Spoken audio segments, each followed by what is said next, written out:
네, 오늘은 2021년 1월 12일 오늘이 화요일입니다. 오늘 창세기 28장 할 차례이죠. 지난번 25, 22, 26장, 27장에서 이제 그 아브라함이 후처를 얻었고 그 다음 175세에 사망을 했었고요. 그 다음에 이제 이삭이 마흔에 아내 리브가와 이제 결혼을 했죠. 그리고 20년 후에 이제 쌍둥이 에서와 야곱을 낳았죠. 그때 이제 이삭이 결국 60세가 되는 건데 그 중간에 애들 아무도 안 낳았냐, 그렇지는 않을 거라고 이제 생각을 합니다. 중간에 애들을 많이 낳았지만 하나님의 자손, 말하자면 하나님에게 선택받은 자들에 대한 기록을 쭉 하는 거기 때문에 그 많은 자식들 여기 다 기록 다 하려고 그러면 수만 페이지 어디도 진짜 모자라죠. 그래서 선택받은 자들만 기록을 하는 거기 때문에 아마 이렇게 20년 후에 애를 낳았다고 아마 기록을 했을 겁니다. 그 다음에 이제 아브라함이 살아있을 때 흉년이 또 들어가지고 그랄 땅 블레셋 왕이 그 아비멜렉이죠, 그 당시. 근데 그것도 가가지고 그거 가라. 그거 가서 이제 또 좀 많이 이제 돈을 벌어라. 먹을 것 풍부하다. 아마 그래서 이삭이 이제 그 블레셋 왕이 있는 아비멜렉한테 이제 갔죠. 근데 저거 아버지하고 또 비슷한 상황이 벌어졌어요. 아브라함도 자기 아내를 누이라 해가지고 그 바로 왕한테 보냈다가 이제 다시 이제 많이 금과 옷과 보석, 양식 많이 받았잖아요. 근데 지금 그 아들도 이삭도 지금 자기 자기 이제 또 아비멜렉한테 또 이번에는 지난번에 애굽에 이제 바로 왕이고 이번에는 블레셋과 이제 아비멜렉 왕한테 이제 가가지고 갔더니 또 이제 자기 누이라고 또 얘기를 해가지고 어쨌든 거기서 이제 자손을 많이 번창하고 이제 돈도 많이 벌고 아주 거부가 되었습니다. 그죠? 그래서 이제 아비멜렉이 또 너무 세력이 커지니까 이제 다시 돌아가라고 그래서 다시 돌아갔죠. 그 이제 사이에 또 에서가 이제 결혼을 하는데 에서는 아버지 허락도 안 받고 해쪽 속의 두 딸과 이제 결혼을 했죠. 해쪽 속이라면 그 가나안 땅 지역의 딸들이란 얘기입니다. 왜냐하면 그 아브라함한테 하나님께서 약속하기를 가나안 땅에 가서 결혼을 축복을 받되 거부가 되지만 자꾸 그 고향 땅에 가서 아내를 맞이하라는 그런 얘기가 있어서 지금 아마 그래서 에서는 이제 그 가나안 땅에 두 딸하고 결혼을 한 겁니다. 그랬더니 이제 이삭은 그 에서가 그렇게 결혼하는 걸 보고 야곱한테는 특별히 너는 여기서 결혼하지 말고 네 그 외삼촌 그 라반 쪽에 가서 거기서 여자를 아내를 구하라. 그렇게 얘기를 한 거죠. 그래서 이제 야곱이 이제 결국은 에서한테서 장자권을 뺏고 이삭한테서 아버지한테서 결국은 축복을 독차지하게 됐죠. 그까지. 오늘 창세기 28장 1절. 이삭이 야곱을 불러 그에게 축복하고 또 당부하여 이르되 너는 가나안 사람의 딸들 중에서 아내를 맞이하지 말고 일어나 바단마람으로 가서 네 외조부 버두엘의 집에 이르러 거기서 네 외삼촌 라반의 딸 중에서 아내를 맞이하라. 아예 그냥 외삼촌 딸 중에서 아내를 맞이하라고 했네요. 전능하신 하나님이 내게 복을 주시어 네가 생육하고 번성하게 하여 네가 여러 족속을 이루게 하시고 아브라함에게 허락하신 복을 내게 주시되 너와 함께 네 자손에게도 주사 하나님이 아브라함에게 주신 땅 곧 네가 거류하는 땅을 네가 차지하게 하시기를 원하노라. 이에 이삭이 야곱을 보내매 그가 바단마람으로 가서 라반에게 이르렀으니 라반은 아람 사람 버두엘의 아들이요 야곱과 에서의 어머니 리브가의 오라비더라. 에서가 본적 이삭이 야곱에게 축복하고 그를 바다나 아람으로 보내어 거기서 아내를 맞이하게 하였고 또 그에게 축복하고 명하기를 너는 가난한 사람의 딸들 중에서 아내를 맞이하지 말라 하였고 또 야곱이 부모의 명을 따라 바단 아람으로 갔으며 에서가 또 본적 가난한 사람의 딸들이 그의 아버지 이삭을 기쁘게 하지 못하는지라 이에 에서가 이스마엘에게 가서 그 본처들 외에 아브라함의 아들 이스마엘의 딸이요 느바요스 누이인 마할랏을 아내로 맞이하였더라.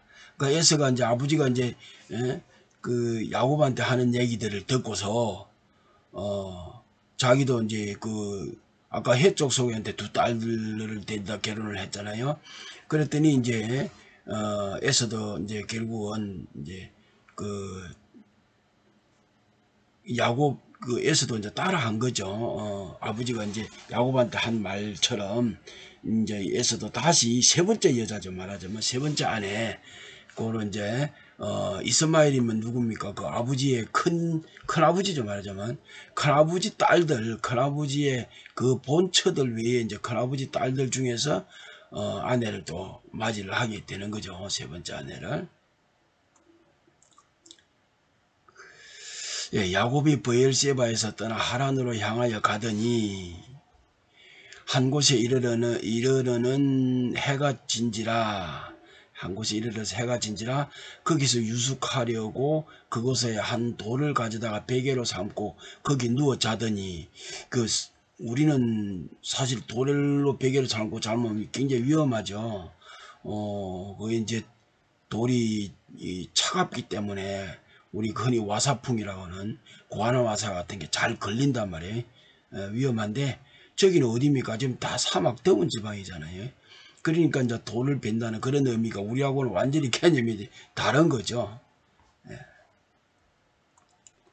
꿈에 본적 사닥다리가 땅 위에 서 있는데 그 꼭대기가 하늘에 닿았고 또 본적 하나님의 사자들이 그 위에서 오르락내리락 하고 또 본적 여호와께서 그 위에 서서 이르시되 나는 여호와니 너의 조부 아브라함의 하나님이요 이삭의 하나님이라 네가 누워있는 땅을 내가 너와 네 자손에게 주리니 네 자손이 땅의 티끌같이 뛰어 네가 서쪽과 동쪽과 북쪽과 남쪽으로 퍼져나갈지며 땅의 모든 족속이 너와 네 자손으로 말미암아 복을 받으리라.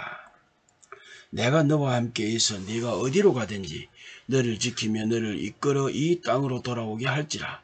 내가 네게 허락한 것을 다 이루기까지 너를 떠나지 아니하리라 하신지라. 야곱이 잠이 깨어 이르되 여호와께서 과연 여기 계시거늘 내가 알지 못하였도다. 이에 두려워하여 이르되 두렵도다. 이곳이여 이것은 다름 아닌 하나님의 집이요 이는 하늘의 문이로다 하고 야곱이 아침에 일찍이 일어나 베개로 삼았던 돌을 가져다가 기둥으로 세우고 그 위에 기름을 붓고 그곳 이름을 베델이라 하였더라. 이 성의 옛 이름은 루스더라. 야곱이 서원하여 이르되 하나님이 나와 함께 계셔서 내가 가는 이 길에서 나를 지키시고 먹을 떡과 입을 옷을 주시어 내가 평안히 아버지 집으로 돌아가게 하시오면 여호와께서 나의 하나님이 되실 것이요 내가 기둥으로 세운 이 돌이 하나님의 집이 될 것이요 하나님께서 내게 주신 모든 것에서 10분의 1을 내가 반드시 하나님께 드리겠나이다 하였더라. 10분의 1이 또 있네요. 이게 그죠? 10분의 1이 뭐 없는 줄 알았더니 지난번에 어디 저기 아비멜렉이던가요? 아비멜렉한테 아브라함이 10분의 1을 줬었죠. 그 조카 롯이 그 체포된 갔을 때 그 잡으러 갔다가 거기에 이제 그 싹 다 가축들과 그 금은 보석 다 뺏어온 거죠. 예. 거기에서 이제 그 누굽니까 거기 저기 아니던가요? 아비멜렉이 아니었나? 아비멜렉이 아니라 잠깐 기억이 안 나네. 다음에 이제 다시 한번 찾아서 하고 어쨌든 거기에서 10분의 1을 기도를 축복을 해주니까 아브라함한테 그래서 이제 10분의 1을 드렸다고 했죠. 여기도 10분의 1을 또 하나님께 바치겠다고 이렇게 말하면 또 조건 제시인데 그죠? 어쨌든 지금 그 야곱도 이렇게 하나님께 10분의 1을 드리겠다고 약속을 했습니다. 창세기 29장 1절 야곱이 길을 떠나 동방 사람의 땅에 이르러 본저 들에 우물이 있고 거기에 양떼가 양 세 떼가 누워 있으니 이는 목자들이 그 우물에서 양떼에게 물을 먹임이라. 큰 돌로 우물 아귀를 덮었다가 모든 떼가 모이면 그들이 우물 아귀에서 돌을 옮기고 그 양떼에게 물을 먹이고는 우물 아귀 그 자리에 다시 그 돌을 덮더라. 야곱이 그들에게 이르되 내 형제 어디서 왔느냐. 그들이 이르되 다 하란에서 왔노라. 야곱이 그들에게 이르되 너희가 나홀의 손자 라반을 아느냐. 그들이 이르되 아노라. 야곱이 그들에게 이르되 그가 평안하냐. 이르되 평안하니라. 그의 딸 라헬이 지금 양을 몰고 오느니라. 야곱이 이르되 해가 아직 높은저 가축 모일 때가 아니니 양에게 물을 먹이고 가서 풀을 뜯게 하라. 야곱이 처음 보는 사람들한테 일하라. 그들이 이르되 우리가 그리하지 못하겠노라. 때가 다 모이고 목자들이 우물 아귀에서 돌을 옮겨야 우리가 양에게 물을 먹이느니라. 참 그러네. 야곱이 그들과 말하는 동안에 라헬이 그의 아버지의 양과 함께 오니 그의 아버지의 양과 함께 오니 그가 그 양들을 치고 있었기 때문이더라. 야곱이 그의 외삼촌 라반의 딸 라헬과 그의 외삼촌의 양을 보고 나아가 우물 아귀에서 돌을 옮기고 외삼촌 라반의 양떼에게 물을 먹이고 그가 라헬에게 입맞추고 소리내어 울며 그에게 자기가 그의 아버지의 생질이요 리브가의 아들 됨을 말하였더니 라헬이 달려가서 그 아버지에게 알림해 라반이 그의 생질 야곱의 소식을 듣고 달려와서 그를 영접하여 안고 입맞추며 자기 집으로 인도하여 드리니 야곱이 자기의 모든 일을 라반에게 말하며 라반이 이르되 너는 참으로 내 헬류기로다 하였더라. 야곱이 한 달을 그와 함께 거주하더니 라반이 야곱에게 이르되 네가 비록 내 생질이나 어찌 그저 내 일을 하겠느냐. 네 품삯을 어떻게 할지 내게 말하라. 라반에게 두 딸이 있으니 언니의 이름은 레아요 아우의 이름은 라헬이라. 레아는 시력이 약하고 라헬은 곱고 아리따우니 야곱이 라헬을 더 사랑하고 대답하되 내가 외삼촌의 작은 딸 라헬을 위하여 외삼촌에게 7년을 섬기리이다. 그 딸을 이제 취하는 대가로 라반이 이르되 그를 내게 주는 것이 타인에게 주는 것보다 나으니 나와 함께 있으라. 야곱이 라헬을 위하여 7년 동안 라반을 섬겼으나 그를 사랑하는 까닭에 7년을 며칠같이 여겼더라. 야곱이 라반에게 이르되 내 기한이 찼으니 내 아내를 내게 주소서 내가 그에게 들어가겠나이다. 그녀에게 들어가겠나이다. 라반이 그곳 사람을 다 모아 잔치하고 저녁에 그의 딸 레아를 야곱에게로 데려가며 야곱이 그에게로 들어가니라. 레아를 보냈다기 라헬이 아니고 그죠. 라반이 또 그의 여종 실바를 그의 딸 레아에게 시녀로 주었더라. 야곱이 아침에 보니 레아라 라반에게 이르되 외삼촌이 어찌하여 내게 이같이 행하셨냐이까. 내가 라헬을 위하여 외삼촌을 섬기지 아니하였나이까. 외삼촌이 나를 속이시면 어찌 됨이니이까. 라반이 이르되 언니보다 아우를 먼저 주는 것은 우리 지방에서 하지 아니하는 바이라. 이를 위하여 7일을 채우라. 우리가 그도 네게 주리니 네가 또 나를 7년 동안 섬길지니라. 7일이 아니고 7년이라는 얘기죠. 예. 다시 또 7년을 일을 하면 그 대가로 그 동생을 라헬도 주겠다. 그렇게 한 거죠. 야곱이 그대로 하여 그 7일을 채우며 7년을 채우며 라반이 딸 라헬도 그에게 아내로 주고 라반이 또 그의 여종 빌하를 그의 딸 라헬에게 주어 시녀가 되게 하며 야곱이 또한 라헬에게로 들어갔고 그가 레아보다 라헬을 더 사랑하여 다시 7년 동안 라반을 섬겼더라. 여호와께서 레아가 사랑받지 못함을 보시고 그의 태를 여셨으니 라헬은 자녀가 없었더라. 레아가 임신하여 아들을 낳고 그 이름을 르우벤이라 하여 이르되 여호와께서 나의 괴로움을 돌보셨으니 이제는 내 남편이 나를 사랑하리로다 하였더라.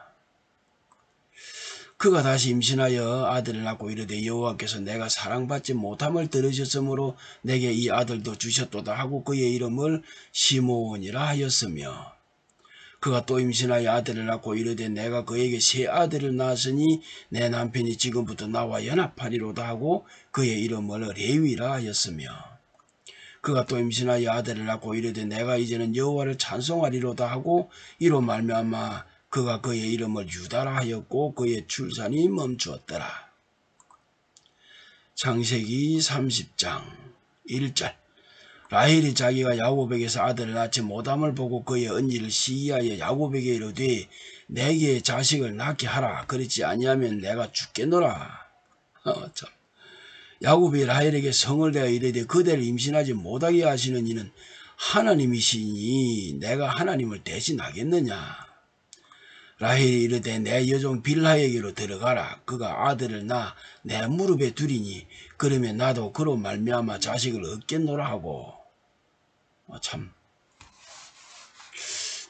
요즘 이런 얘기하면 안 되겠죠, 그죠? 근데 그 당시로 봤을 때는 어쨌든 참 그 라헬이 대단한 여자입니다.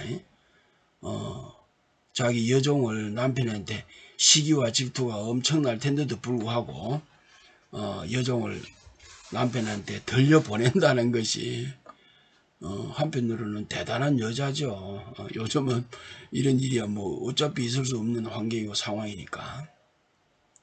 그의 시녀 빌하를 남편에게 아내로 주며 야곱이 그에게로 들어갔더니 그녀에게로 들어갔더니 빌하가 임신하여 야곱에게 아들을 낳은지라.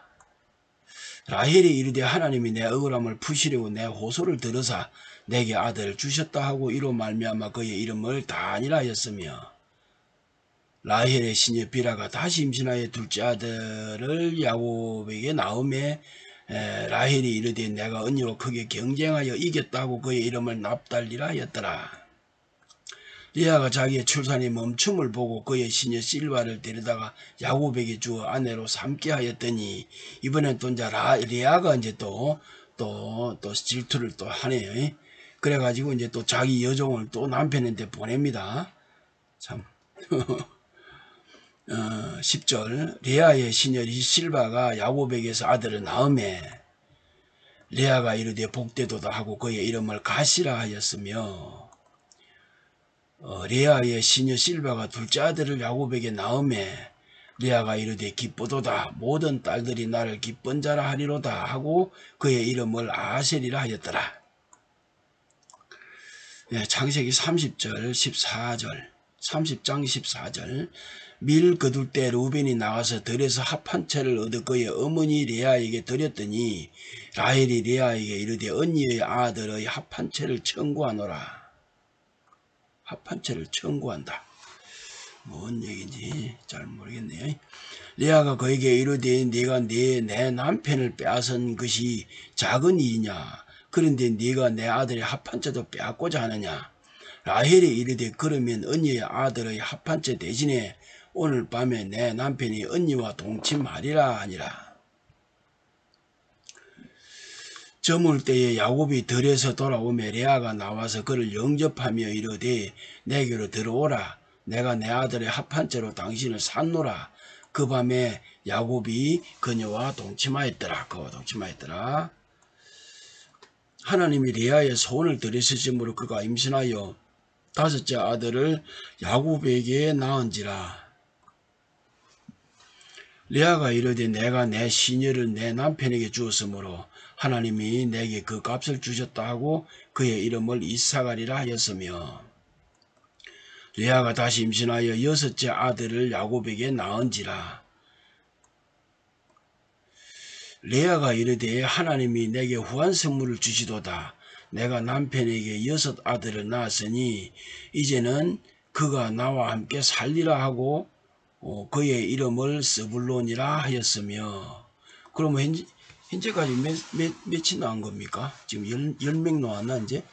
그러니까 레아한테도 6명 놓고 그 다음에 그 시종한테서 2명 놓고 또 라헬의 또 몸종한테서 또 2명 놓고 총 현재 10명을 놓은 건가 보네요. 하나님이 라헬을 생각하신지라 하나님이 그의 소원을 들으시고 그의 태를 여셨으므로 그가 임신하여 아들을 낳고 이르되 하나님이 내 부끄러움을 씻으셨다 하고 그의 이름을 요셉이라 하니 여호와는 다시 다른 아들을 내게 더하시기를 원하노라 하였더라. 이제 11번째 이제 라헬이 이제 기름 또 아들을 낳았습니다. 라헬이 요셉을 낳았을 때에 야곱이 라반에게 이르되 나를 보내어 내 고향 나의 땅으로 가게 하시되 지금 11명을 낳은 거죠. 이제 예. 그 다음에 이제 26절 내가 외삼촌에게서 일하고 얻은 처자를 내게 주시어 나로 가게 하소서. 내가 외삼촌에게 한 일은 외삼촌이 아시나이다. 열심히 일했죠. 지금 몇 년 했습니까? 이제 7년 하고 리아를 얻었고 그 다음에 또 7년에서 라헬을 얻었고 그죠? 그렇게 해서 지금 계속 애들을 놓고 있으니 또 7년이 지났죠. 지금 21년째 이제 됐나요? 22년째 되나 이제? 그 정도 됐죠 지금. 라반이 그에게 이르되 여호와께서 너로 말미암아 내게 복 주신 줄을 내가 깨달았느니 네가 나를 사랑스럽게 여기거든 그대로 있어라. 또 이르되 네 품삯을 정하라. 내가 그것을 주리라. 그러니까 7년 14년 동안에 계속 애들을 놓고 지금 현재 14년째 있었네요. 그래갖고 이제 야곱이 이제 자기 고향으로 돌아가려고 하니까 외삼촌이 다시 더 있으라. 이제 그렇게 된 거죠, 지금. 29절 야곱이 그에게 이르되 내가 어떻게 외삼촌을 섬겼는지 어떻게 외삼촌의 가축을 쳤는지 외삼촌이 아시나이다. 가축을 어떻게 길렀는지 외삼촌이 아시나이다.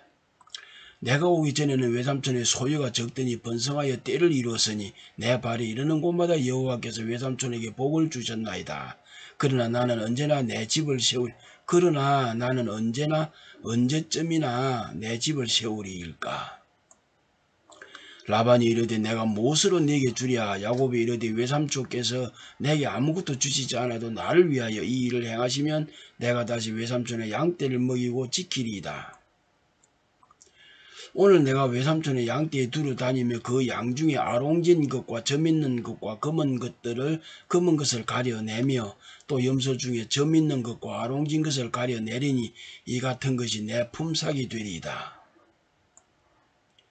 창세기 30장 33절 후일에 외삼촌께서 오셔서 내 품삯을 조사하실 때에 나의 의가 내 대답이 되리이다. 내게 혹시 염소 중에 아롱지지 아니한 것이나 점이 없는 것이나 양 중에 검지 아니한 것이 있거든 다 도둑질한 것으로 인정하소서. 그러니까 이제 좋은 색깔이 아주 고운 것들은 전부 다 삼촌한테 외삼촌한테 주고, 예, 자기는 이제 그 얼룩이 있고 말이죠, 검은 거, 요런 아롱지지 아니한 거, 요런 것들 점이 있는 거, 요런 것들은 이제 자기가 갖겠다. 그렇게 삼촌한테 약속을 했었으니까. 근데 그게 이제 자기가 얘기했던 의죠. 내가 얘기했던 그 약속, 그게 곧 내 대답이다. 그러니까 이제 그런 게 혹시 없기 좋은 게 있으면 내가 도둑질한 것으로 여겨라. 삼촌한테 이제 외삼촌한테 그렇게 지금 얘기한 거죠. 라반이 이르되 내가 네 말대로 하리라 하고 그날에 그가 순염소 중에 얼룩무늬 있는 것과 점 있는 것을 가리고 암염소 중에 흰 바탕에 아롱진 것과 점 있는 것을 가리고 양 중에 검은 것들을 가려 자기 아들들의 손에 맡기고 자기 아들들의 손에 이제 맡기네. 좋은 거는 그죠. 자기와 야곱의 사이를 사흘 길이 뜨게 하였고 야곱은 라반의 남은 양떼를 지니라. 그러니까 너무 붙어 있으면 안 되니까 그래서 사흘 좀 가야 되는 그런 거리에 이제 띄운 거죠. 거리를 야곱의 이제 양을 치는 장소하고 외삼촌의 양 치는 장소하고 거리를 이제 띄워서 그러게 이제 각자 이제 양을 이제 치게 됩니다. 양을 기르게 됩니다. 예, 37절 야곱이 버드나무와 살구나무와 신풍나무의 푸른 가지를 가져다가 그것들의 껍질을 벗겨 흰 무늬를 내고 그 껍질 벗긴 가지를 양떼가 와서 먹는 개천의 물구유에 세워 양떼를 향하게 하며 그 떼가 물을 먹으러 올 때에 새끼를 베니 가지 앞에서 새끼를 뱀으로 얼룩얼룩한 것과 점이 있고 아롱진 것을 낳은지라. 야곱이 새끼 양을 구분하고 그 얼룩무늬와 검은 빛 있는 것을 라반의 양과 서로 마주보게 하며 자기 양을 따로 두어 라반의 양과 섞이지 않게 하며 튼튼한 양이 새끼 뵐 때에는 야곱이 개천에다가 양떼의 눈앞에 그 가지를 두어 양이 그 가지 곁에서 새끼를 베게 하고 약한 양이면 그 가지를 두지 아니하니 그렇게 함으로 약한 것은 라반의 것이 되고 튼튼한 것은 야곱의 것이 된지라. 이에 그 사람이 매우 번창하여 양떼와 노비와 낙타와 나귀가 많았더라. 네, 여기서 이 내용은 뭐 그렇게 바람직한 것 같지는 않습니다. 우리가 본받아야 할 그런 상황은 아닌 거죠.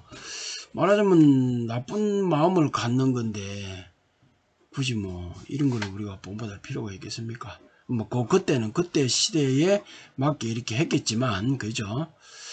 예, 근데 이제 37장에서 39장 사이 보면 이게 해석이 설명 그 글이 약간 좀 잘못된 것 같지 않나 하는 생각이 좀 들거든요.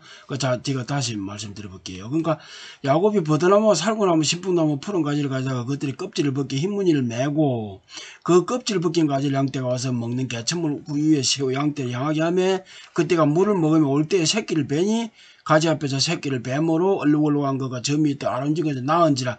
이거는요 흰 무늬를 지금 내가 보여줬잖아요. 그럴 때는 얼룩왕국과 아롱지크 가지 나오질 않았죠. 결국은 지금 버드나무, 살구나무, 신풍나무 푸른 가지를 가져다가 그거를 그대로 보여주거나 아니면 껍질을 벗겨서 보여주거나 그 흰무늬 쪽을 보여주는 게 아니라 잎을 보여주거나 그죠? 잎을 보여주거나 줄기채 보여줬을 때 그 껍질 벗긴 가지를 그 껍질 벗긴 가지의 흰 부분이 아니고 그러니까 살구나무나 신풍나무 일단 단풍나무지 얼룩덜룩하니까 살구나무는 어떤가요? 살구나무 막 점이 많이 박혀있지 않나 싶은데 점박이 같지. 그 버드나무 같이는 지금 뭐라고 그렇습니까? 얼룩덜룩한 것과 점이 있고 아롱진 것이라고 했으니까 그러니까 아롱진 것이 버드나무에 해당되나요? 얼룩얼룩하다 가는 거는 단풍나무, 신풍나무 얘기 같고 점이 있다는 건 살구나무 쪽이 아닐까 싶은데 어쨌든 나무의 특색을 지금 얘기한 거거든요. 그래서 흰무늬를 보는 거는 아닙니다, 이게. 예, 그런 얼룩얼룩한 부분을 봤을 때 그걸 계속 보다 보면은 이 양들이 자기 머릿속에 이미지가 남아요. 늘 얼룩한 거고 점이 있는 그 얼룩들, 그 다음에 아롱진 거 이런 것들이 이제 이미지가 이제 몸속에 백이죠. 그러면 나중에 새끼를 놓을 때 결국은 자기 몸속에 백혀있는 한 번 자꾸 떠오를 거 아니에요. 그 알록알록한 거, 그 점이 있는 이런 것들이. 그러면 그것이 그 새끼한테도 영향을 미친단 말이에요. 그래서 그 새끼가 오히려 이렇게 점이 있는 거 알록알록한 것들이 태어날 수가 있는 겁니다. 자, 그래서 이제 보죠. 또 야곱이 새끼양을 구분하고 그 얼룩무늬와 검은 빛 있는 것을, 그러니까 이 앞에 이 얘기가 제가 이걸 한번 우리 한방에서는 이런 용어가 있어요. 한방에서는 외피자 달피부라는 게 있습니다. 한의학에 보면은 한의학 그 방지학에 보면 외피자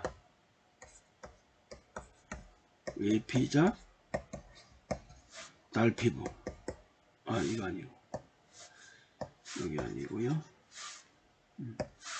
달피부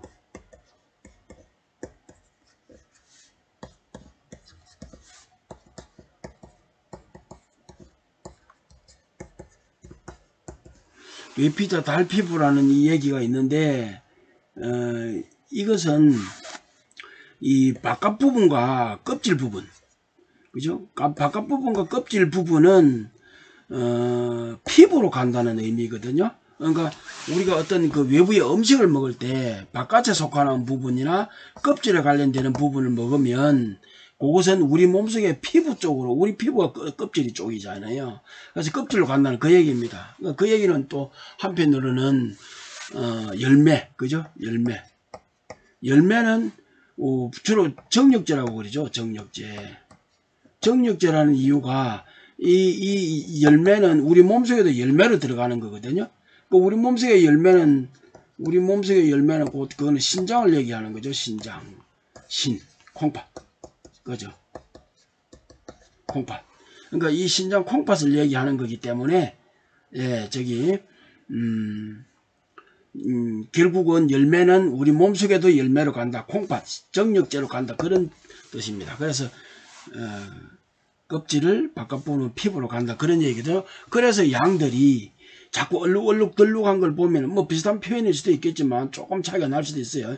그래서 어쨌든 양들도 계속 얼룩덜룩한 걸 보면은 그 본 그대로 간다는 얘기예요. 그 새끼도 얼룩덜룩한 걸 놓기가 쉽다. 그거는 그대로 간다. 우리는 왜 믿음은 믿음대로 간다고 그러잖아요. 그러니까 이런 것도 바로 그런 거죠. 보면 본대로 간다. 예? 그 본디가 뭐 옛날에 그런 말이 있죠. 뭐 본디가 좋아야지. 뭐. 예. 그러니까 보는 게 좋아야 우리가 또 내가 또 바르게 되거든요. 내가 보는 게 늘 나쁜 것만 보면 사람이 나빠지기가 쉬워요. 근데 보는 게 좋으면은 또 바르게 되기가 좋죠. 그렇게. 그래서 여기서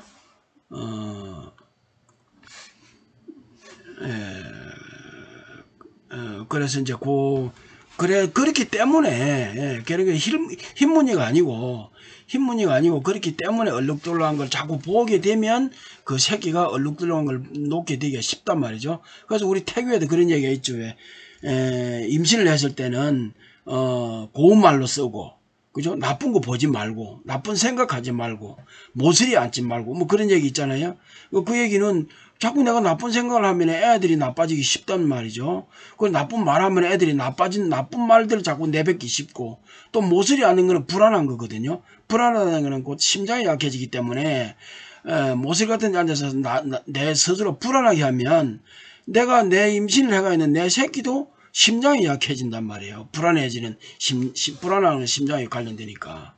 그렇기 때문에 그렇게 하지 마라. 그래서 흰무늬가 아니라는 생각을 합니다. 저는.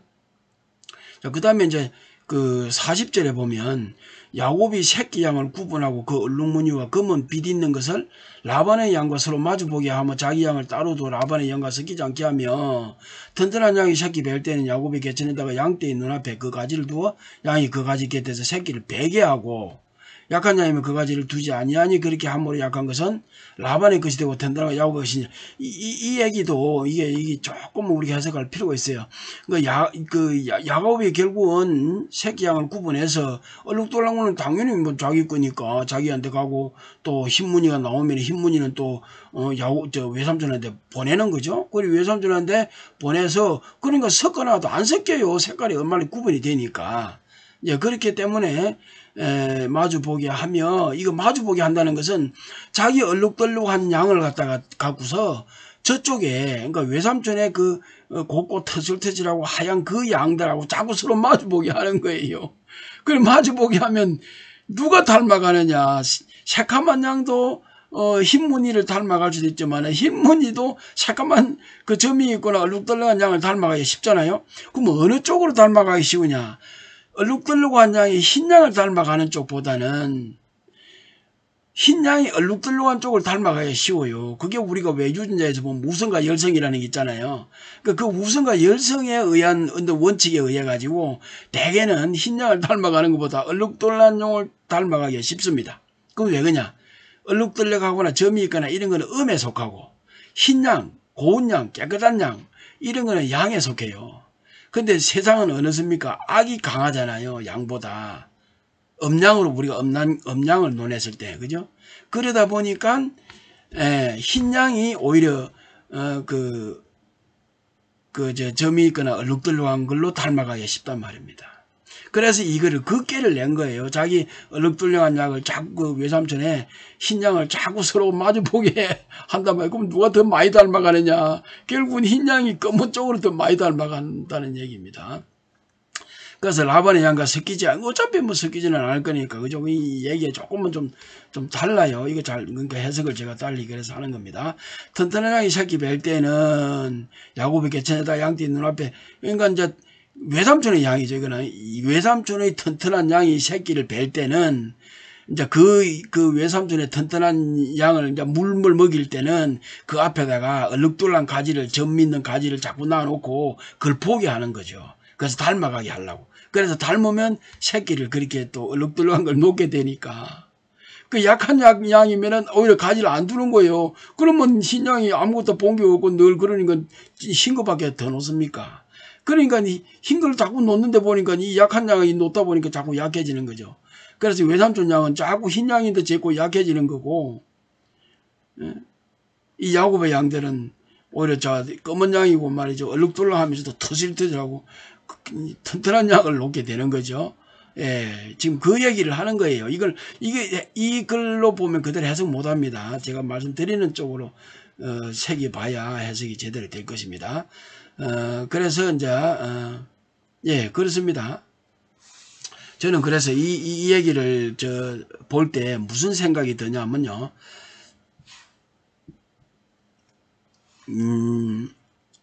우리가 하나님 말씀에 이런 얘기가 있습니다. 나에게 오는 길은 멀고 험하고도 멀다.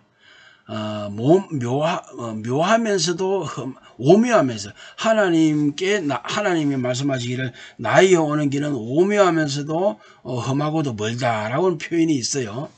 정확한 잘 모르지만 비슷합니다. 어쨌든.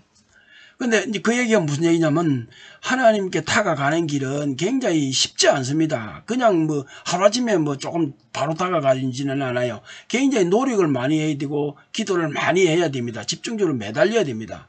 그렇게 했을 때 하나님이 찾아주시는 거거든요. 그래서 멀다는 얘기예요. 험하고 멀다는 얘기예요. 그러나 하나님과 교제가 되고 교통이 되고 하나님이 말하자면 우리가 신접이라고 그러죠. 신접이 되고 나면 하나님이 내 몸속에 이제 들어와 오시게 되면 정말 신기한 일들, 오묘한 일들이 많이 이제 일어나게 돼요. 그 얘기거든요. 그게. 그럼 이건 왜 여기서 이 얘기를 하느냐? 결국은 하나님한테로 다가가다가 보통 우리 사회주의나 공산주의 하는 사람들이 주로 성도들이 많다고 그래요. 집사나 성도. 예.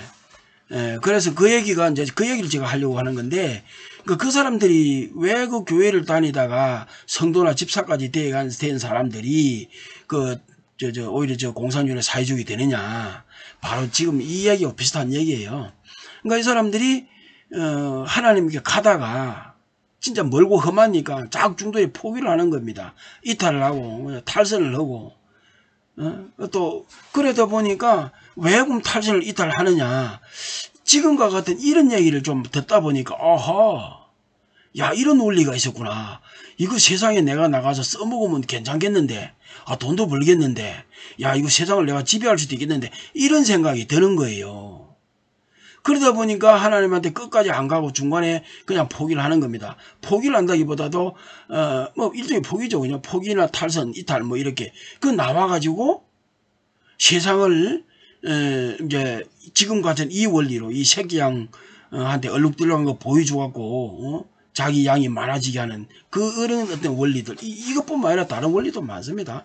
그러니까 그런 원리를 좀 알다 보니까 하나님께 꾸준히 더 가지 안 하고 중간에 나와가지고 세상을 지배하려는 욕심이 생기는 거예요. 그래서 공산주의를 만들고 사회주의를 만들어서 자기가 거부가 되고 그 다음에 권력을 계속 유지해서 자기 대대로 그냥 조상 후손 대대로 누리려고 하는 거죠. 그런 생각이 들어간단 말입니다. 이 성경을 보다 보면. 그러니까 끝까지 꾸준히 가야 되는데 그렇지 못하니까. 그러다 보니까 결국은 사회주의자가 되고 공산주의가 되는 겁니다. 그래서 우리는 이게 양심을 내야 돼요.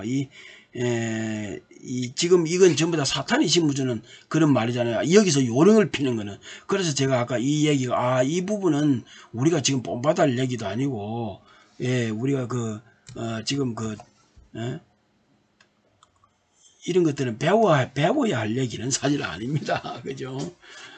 그냥 옛날에 이랬었구나, 이런 일도 있었구나, 그러나 나는 이런 거 안 써먹어야지 이렇게 생각을 해야지, 이걸 보고 이걸 이용하겠다, 대본에 써먹겠다 그러면 안 되겠죠. 이제 여기서 한번 보자고요. 아까 제가 이제 여기서 그래서 우리가 늘 양심을 내야 한다는 얘기가 지금 이런 겁니다. 이게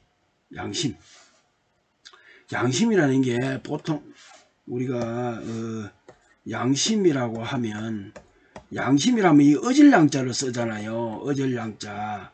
이 어질양자 이 양심을 쓰는데 나는 이렇게 안 합니다. 이 양심은 햇볕 양자로 양심을 써요. 햇볕 양자. 그리고 이 반대되는 말이 음심으로서 그늘 음자죠. 그늘 음자. 이렇게. 그래서 양심과 반대되는 말이 이 음심으로, 나는 어질양자의 양심보다는 빈양자. 왜 그러냐면 양이라는 거는 지난번에도 한번 말씀드린 적이 있을 것 같는데, 양이라는 거는 바르고 정직하고 성실하고 또 착하고 그다음에 옳고 밝고 긍정적이고 적극적이고 적극적이고 또 뭐라고 그럴까요? 하여튼 그런 거죠. 근데 거기에 반해서 음심은 어둡고 캄캄하고 소극적이고 또 뭔가 음흉하고 나쁘고 바르지 않고 그러고, 그러니까 이런 것들을 음심이라고 얘기를 하는 거거든요. 그래서 이제 양심과 음심을 저는 그렇게 표현을 하는데, 우리는 그래서 이 양심과 음심을 보통 우리는 양심을, 너 양심을 지켜라 이렇게 얘기하잖아요. 그러니까 양심을 지켜라 이것보다는 양심을 지켜라 이것보다는 양심을 내라. 양심을 내라. 양심을 내자. 우리 모두가 그 양심을 내자. 양심을 냅시다. 양심을 냅시다. 양심을 내자. 이렇게 돼야 돼요. 이게 왜 그러냐, 양심을 지키라고 얘기할 때 아니 그 사람이 언제 양심을 내는 걸 들었던 사람, 기억하고 있는 사람, 아는 사람일 경우는 너 지난번에 양심을 냈지 않냐, 그러니 지금 양심을, 너 그때 그 양심을 지켜야지 이렇게 얘기할 때는 양심을 지키라가 맞아요. 그러나 대부분 그런 건 잘 몰라요. 우리는 매 순간순간 양심을 내어야 합니다. 매 순간순간. 왜냐하면 상황이라는 게 항상 매 순간순간마다 달라요. 내가 어제는 A라는 옵션을 가지고 생각을 했는데 그때 이런 얘기를 했어요. 근데 그게 이제 다시 다른 정보에 의해서 B라는 정보를 듣고 나니까 그게 아니네. 그래서 오늘은 새롭게 다른 말을 또 해야 돼요. 그럴 때는 양심을 지키는 게 아니라 또 양심을 새롭게 내야 돼. 왜 양심을 또 내? 야, 니 지난번에 양심을 그때 그렇게 이야기해야 와 오늘 이렇게 이야기하나? 옵션이 달라졌어요. 상황이 달라졌단 말이에요. 그때는 A라는 정보를 듣고 판단해서 그렇게 얘기를 했지만 오늘은 B라는 정보를 듣고 판단을 한 거란 말입니다. 그럴 때 우리는 수준의 양심이 달라져야 돼요. 그래서 양심을 지키라는 표현보다는 양심을 내라는 얘기가 저는 옳다라는 생각을 합니다. 자, 오늘은 오늘 창세기 30장까지 오늘은 그만 마치겠습니다.